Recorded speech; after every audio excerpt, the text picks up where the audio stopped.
Picture a conversation that happened in the dead of night. Jesus sitting across from Thomas, Mary, and three others whose names were deliberately erased from history. They had been walking for days, and now they rest in a place the gospel writers would never record. The fire between them is low. The shadows are long. And Thomas asked the question that has been burning in his mind since he first started following this teacher. Master, how do we know who is truly from the light, and who only pretends to be? Jesus does not answer immediately. He stirs the embers with a stick.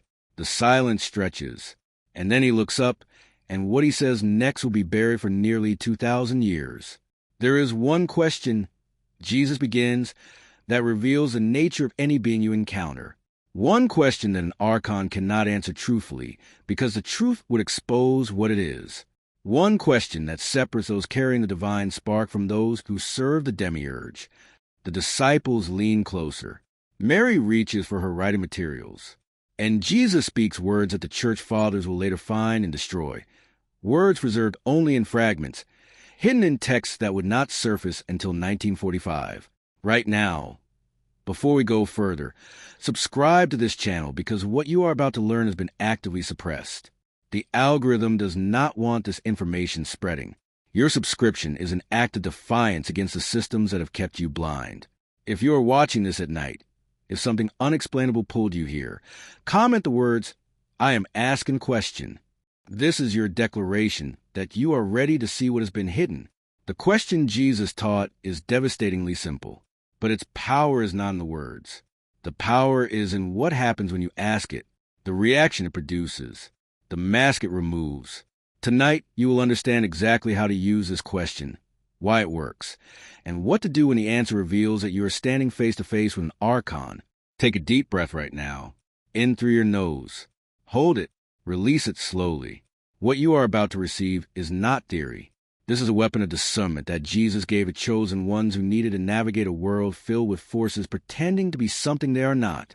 To understand why this question works, you must first understand what an Archon actually is. The word Archon means ruler, authority, power. The Gnostic texts describe them as beings that exist between dimensions, operating at frequencies most humans cannot perceive. They are not fallen angels. They are not demons in the way Christianity later defined them. They are extensions of the demiurge, the false god who created the material world as a prison for divine sparks. Archons have one primary function: to keep humanity locked in ignorance, locked in fear, locked in low-frequency emotional states that feed the system they serve. But here is what most people misunderstand. Archons do not only exist as independent entities floating in other dimensions. They operate through human beings. They attach to humans. They influence humans. And in some cases, they completely override human consciousness, wearing a human body like a suit while the original soul is suppressed or removed entirely. This is not possession in the Hollywood sense. This is strategic infiltration. The Archons specifically target positions of influence: religious leaders, political figures, teachers, healers, anyone who has access to large numbers of people searching for truth. And they are extremely skilled at mimicry. An Archon can quote scripture. An Archon can perform rituals. An Archon can speak in spiritual language and display charisma that draws crowds. What they cannot do is pass the test that Jesus designed. The Gospel of Thomas, saying 12, contains a fragment that scholars have debated for decades. The disciples ask Jesus, who will lead them after he is gone. Jesus answers, "Wherever you are to go to James the righteous, for whose sake heaven and earth came into being." But there's a line that appears in earlier manuscripts, a line removed from later versions. It says, "And if you cannot find James, ask the question I taught you, for it will reveal the false teachers who will come wearing my name." What question? The canonical texts do not say. The Church made sure of that. But the Nag Hammadi library, specifically the Dialogue of the Savior, preserves it, not in full sentences, but in fragments scattered across damaged pages. It took researchers decades to piece together. And when they did, most dismissed it as too simple to be significant. They were wrong. Place your hand over your heart right now. Feel it beating. That rhythm is yours. It belongs to you. It connects the source directly. What I am about to share will help you protect that connection from those who want to sever it. Here's the question exactly as Jesus taught it. What do you love? That is it. 3 words. What do you love? Your mind right now is probably dismissing this as too obvious, too simple, too easy to fake. But stay with me, because the power is not in asking the question. The power is in what you observe when you ask it, how you ask it, and what the question forces into visibility. When you ask a human being carrying a divine spark what they love, something happens in their energy field. Their face softens.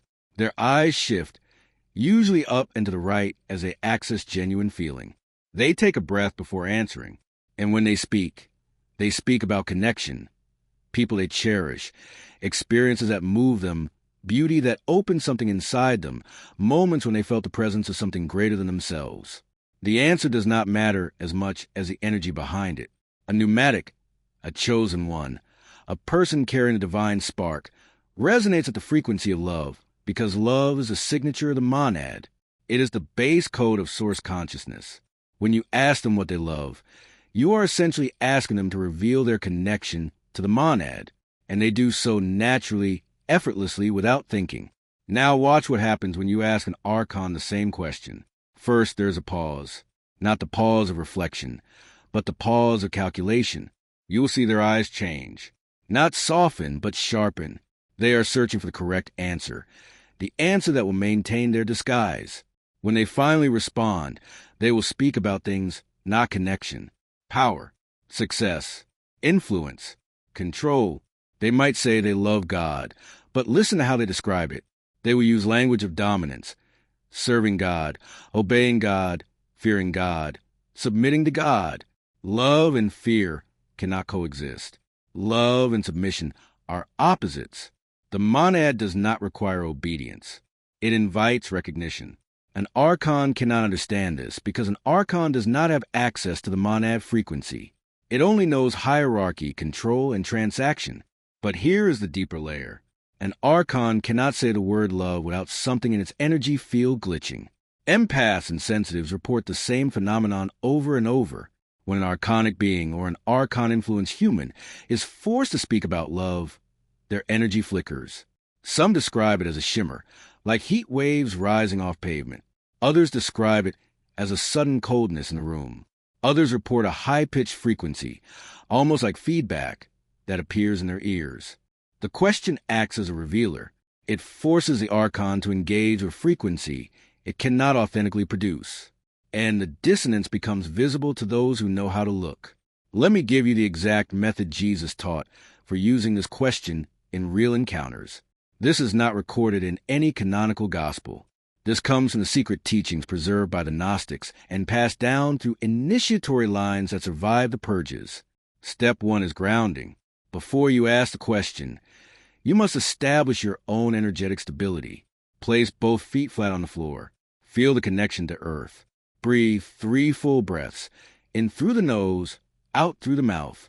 This is not ritual. This is practical. If you are not grounded, the Archon can destabilize you with its response. Grounding ensures you remain the observer, not the participant in its manipulation. Step 2 is neutral inquiry. This is critical. You cannot ask the question with suspicion or accusation in your tone. The moment an Archon detects that you are testing it, it will deploy countermeasures. Its response will be designed to confuse you, to make you doubt your perception, to turn the question back on you. You must ask as if you are genuinely curious, as if you are simply making conversation. The neutrality disarms the Archon's defenses and forces a more authentic response. Step 3 is observation without reaction. When they answer, do not respond immediately. Do not nod. Do not agree. Do not disagree. Simply hold space and watch. Watch their eyes. Watch their hands. Notice if they touch their face, specifically the mouth or throat. This is a subconscious gesture that appears when someone is blocking truth. Notice the energy in the room. Does it feel heavier? Does it feel like the temperature dropped? Does your body respond with tension, nausea, or sudden exhaustion? These are all signs. Step 4 is a follow-up. If the first answer seems rehearsed or theoretical, ask the second question immediately.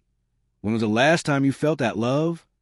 This follow-up is devastating to archonic beings because it requires them to access memory, emotion, and timeline simultaneously. Archons can mimic surface responses, but they cannot fabricate layered, emotionally coherent narratives on the spot. A human with a divine spark will instantly recall a specific moment. Their face will change as they access the memory. They will provide details without effort. An Archon will stall. It will generalize. It will redirect the conversation. Now, let me tell you what to do when the question reveals you are dealing with an Archon. This is where most chosen ones make a fatal mistake. They confront. They accuse. They try to expose the Archon to others. Do not do this. The moment you reveal that you can see what it is, you become a target. Archons operate through networks. They communicate across the veil, and they will coordinate to remove you from positions of influence, credibility, or connection. Instead, do this. Withdraw your energy immediately. Not physically, energetically. Stop feeding the interaction with your attention, your emotion, your reaction. Archons feed on energy, especially the energy of conflict. When you withdraw, you star the connection. Respond to anything they say with minimal words. Yes, no, I see, I understand. Give them nothing to grip. Then remove yourself from their presence as soon as possible without creating drama. Once you are alone, ground yourself again. Feet on the floor. 3 breaths. Then speak these words out loud. I revoke all agreements with archonic forces made knowingly or unknowingly. I reclaim my energy. I seal my field. This is not a prayer. This is a command. You are not asking permission. You are exercising your authority as a divine spark. Here is what the church never wanted you to understand. The reason this question works is because love is the one frequency the Archons cannot forge. They can fake light. The Bible itself says Satan appears as an angel of light. They can fake authority, fake miracles, fake prophecy. But they cannot fake love because love requires connection to source, and Archons are severed from source by their very nature. When you ask what someone loves, you are essentially asking them to prove they have a soul. And a being without a soul cannot pass that test no matter how skilled it is at deception. The Testimony of Truth, another Nag Hammadi text, contains a passage that was deliberately mistranslated for centuries. The original Coptic reads, "The Son of Man came not to judge but to reveal, and he gave to his own a single key that would open what is closed and close what should not be opened." Scholars assumed this was metaphor about knowledge. It was not. It was literal. The question is the key. Right now, think about the people in your life, the spiritual teachers you follow, the leaders you trust, the friends you confide in. How many of them have you ever asked what they love? And if you have asked, did you observe their response the way Jesus taught? Most chosen ones sense when something is off about someone. You feel it in your body. You feel it in the room. But you override your knowing because you've been trained to trust authority, to give people the benefit of the doubt, to assume good intentions. The Archons rely on this training. They rely on your politeness, your hesitation, your fear of being wrong. The question removes hesitation. It gives you a tool that bypasses social conditioning and accesses direct knowing. You are not guessing anymore. You are testing, and the test does not lie. Let me share the 7 signs that indicate you're interacting with an archonic presence. These signs appear across cultures, across centuries, in testimonies from chosen ones who learn to see what most cannot. Sign 1. They speak often about sacrifice. Archons are obsessed with sacrifice because sacrifice is a low-frequency ritual that generates the fear and suffering they feed on. A true teacher speaks about transformation, not sacrifice. They speak about becoming, not destroying. Sign 2. They demand obedience. The monad invites. The demiurge demands. Any being that requires you to submit your will, to stop questioning, to accept without understanding, is serving archonic agenda. Sign 3. They create dependency. True teachers empower you to access source directly. Archonic teachers create systems where you need them, where you cannot progress without their approval, their intervention, their blessing. Sign 4. They divide. Chosen ones versus the lost. Saved versus damned. Enlightened versus asleep. Any teaching that creates hierarchy and separation is archonic at its root. The monad sees all sparks as equal expressions of itself. Sign 5, they guilt and shame. These are control mechanisms. The divine spark cannot be shamed because it is inherently perfect. Guilt and shame are tools of the demiurge used to keep you locked in self-judgment. Sign 6, they monetize desperation. Watch how they market. Are they offering tools for empowerment or selling dependency? Are they teaching you to fish or selling you fish at inflated prices while keeping the fishing rod hidden? Sign 7, they cannot hold space for your power. When you speak your truth, when you shine, when you step into your authority, notice their response. A true teacher celebrates your activation. An Archon feels threatened by it and will subtly or overtly move to diminish you. Now, here's the question you're probably asking. Can Archon influence person be freed? Can the attachment be broken? And the answer is yes, but only if they choose it. You cannot force someone to see what they are not ready to see. You cannot remove an archonic attachment from someone who has consented to it, consciously or unconsciously. What you can do is model the frequency. You can be so firmly rooted in the monad signal that your presence alone disrupts archonic influence. This is what Jesus did. He did not argue with the Pharisees. He did not try to convince the scribes. He simply was. And his presence revealed what they were by contrast. When you ask a question and discover you are dealing with an Archon, your task is not to save them. Your task is to protect your energy and withdraw your consent from their agenda. Every moment you spend trying to fix, save, or expose an archonic being is a moment you are not spending on your own activation. Let me give you the 3 levels of archonic influence so you understand what you are identifying. Level 1 is external harassment. This is the Archon that is not attached, but is attempting to destabilize you from the outside. You experience this as intrusive thoughts, sudden anxiety, oppressive atmosphere, or a feeling of being watched. The question will not reveal this level because the Archon is not embodied, but you will notice that people under external harassment cannot answer the question with clarity. Their energy scatters when you ask. Level 2 is partial attachment. This is the most common. The human still has their soul, but an archonic presence is attached to their energy field and influences their thoughts, decisions, and behaviors. They are not fully possessed, but they are compromised. When you ask a question, they will answer, but their answer will feel hollow. The words are correct, but the energy behind the words is cold. Level 3 is complete override. This is rare but real. The original soul has been suppressed or removed, and the Archon is driving the body. These beings are extremely difficult to identify because they have studied human behavior extensively. But the question will reveal them because when forced to speak about love, their entire system destabilizes.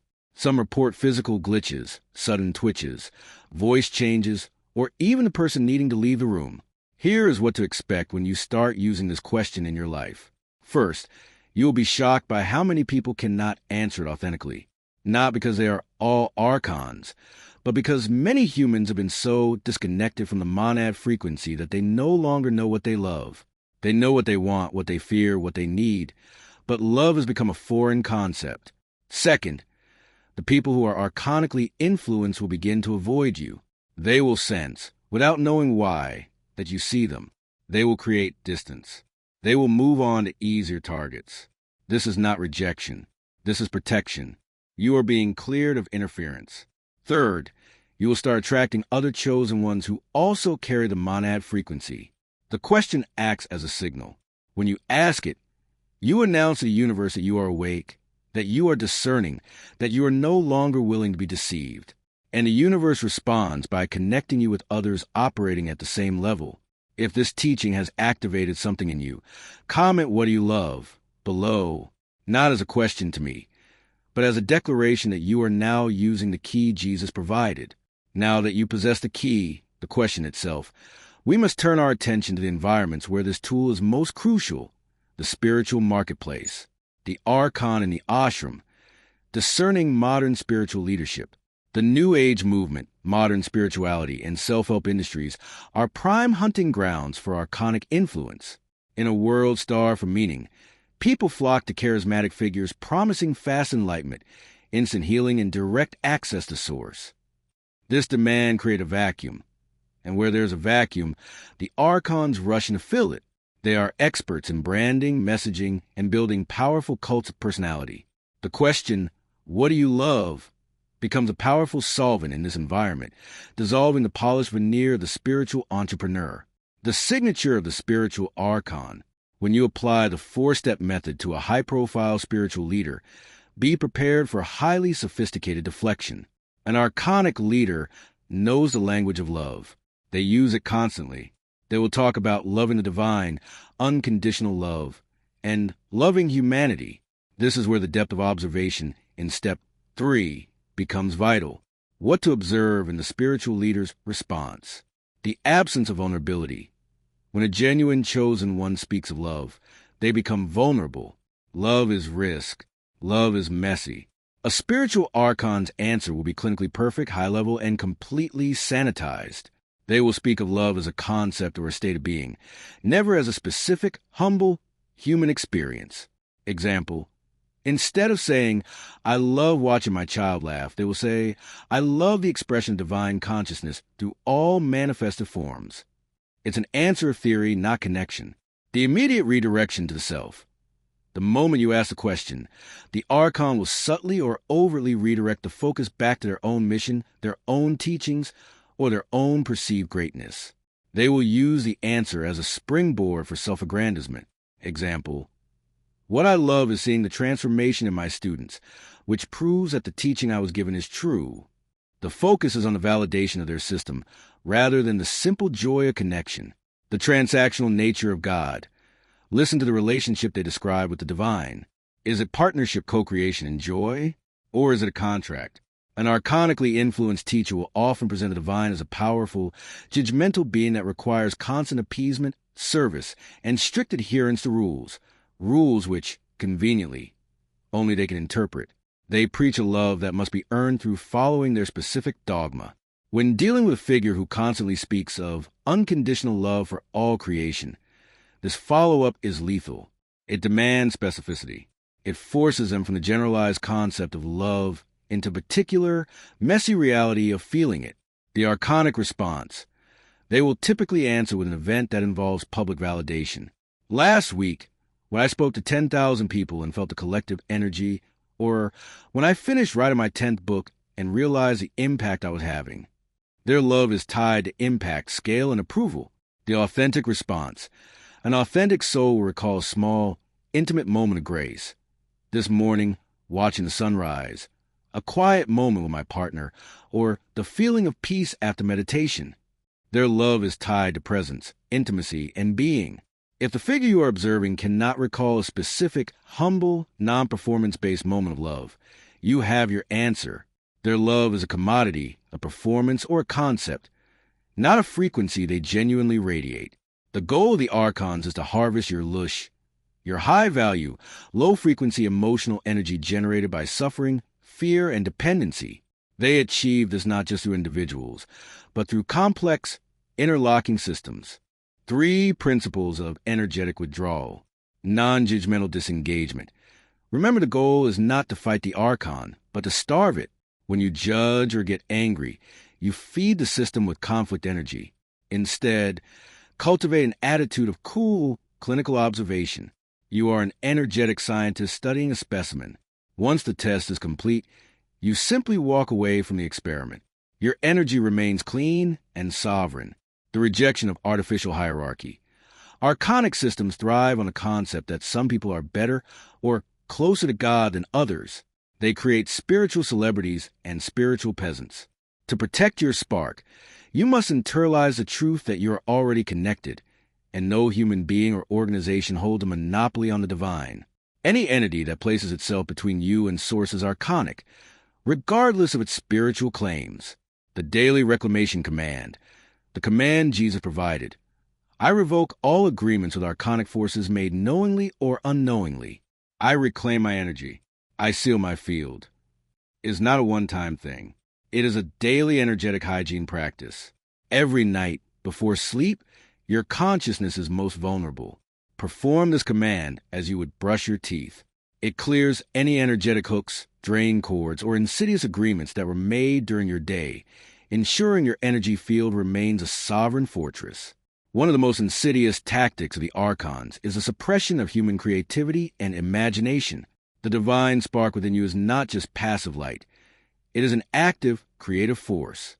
Imagination is the bridge between the monad and the material world. When you imagine a better reality, a solution to a problem, or a work of art, you are co-creating with Source. The Archons work relentlessly to convince you that your dreams are childish. Your creative pursuits are a waste of time. You must prioritize survival, low frequency, over creation, high frequency. When an Archon is forced to answer what do you love, and they only list things related to power or material control, it reveals a profound inability to tap into the creative flow. They can mimic creation, building systems, institutions, but they cannot experience the joy of true, soulful creativity. The test of the creative. Ask someone you suspect, what do you love about creating something new? The Archonic response. They love the control it gives them, the money it generates, or the status it confers. They love the result, not the process. The Authentic response. They love the flow state, the feeling of being a channel for something greater, the discovery made during the process, or the feeling of bringing light into form. Your creative spirit is your most powerful defense against Archonic influence. Do not let it be silenced by the systems that demand conformity and fear. Jesus did not teach this question simply so his disciples could avoid false teachers. He taught it so they could become the example of truth. The ultimate test is not what others say when you ask them, but what you demonstrate when you live. When you are genuinely rooted in what you love, when your life is a clear expression of connection, joy, and creation, you become an energetic anomaly. You become a living, breathing frequency that repels the Archonic vibration simply by being present. Your personal activation is the greatest threat to the systems of control. The Archons don't fear a spiritual seeker who is constantly fighting them. They fear a sovereign being who is constantly creating their own reality outside of their manipulative grasp. Use the question. Use the method. But ultimately, remember that you are the answer. Live your love. And in doing so, you fulfill the secret teaching. The key to discernment is not in the question you ask others, but in the truth you choose to embody yourself. The road ahead is clear. Go forth with your key, your command, and your sovereign spark. The age of walking blind is over. Subscribe to this channel because the teachings that follow go deeper than tonight. Like this video so others searching for the truth can find it. The algorithm suppresses this information, but your engagement breaks through. One question, 3 words, infinite protection. Jesus did not teach this to crowds. He taught in the dark to those who needed to navigate a world filled with wolves in sheep's clothing. Now you have the question. Now you have the method. Now you know what to look for. The Archons have had 2,000 years of humans walking blind. That ends tonight. Ask the question. Observe the answer. Trust what you see. And remember, you are not here to save everyone. You are here to activate yourself and protect your spark. The monad is calling you home. And every Archon you identify and avoid is one less obstacle between you and Source.